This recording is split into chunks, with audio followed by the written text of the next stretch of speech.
Guys আজ একটা video করলাম, ফাইনালি ভিডিওটা করতাম না, তো খুবই দুঃখের বিষয় ভিডিও করলাম।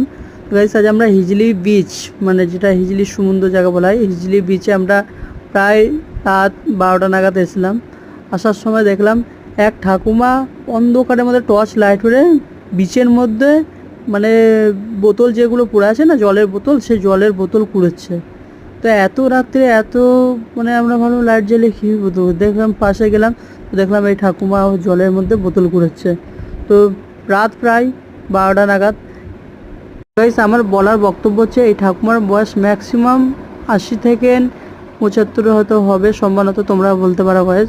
তো আমরা গিয়ে দেখি উনি কুড়োচ্ছে, বোতল কুড়োচ্ছে। তো গাইস আমরা যতটুকুন পারি ওনাকে হেল্প করেছি, যতটুকুন পারে আমরা কিছু টাকা দিয়ে ওনাকে করেছি। টাকার ভিডিওতে নিতেই পারছি না, জাস্ট এটাই বললাম যে কিছু দিয়ে আমরা হেল্প করেছি। ঠাকুমা আমাদের আশীর্বাদ করেছে।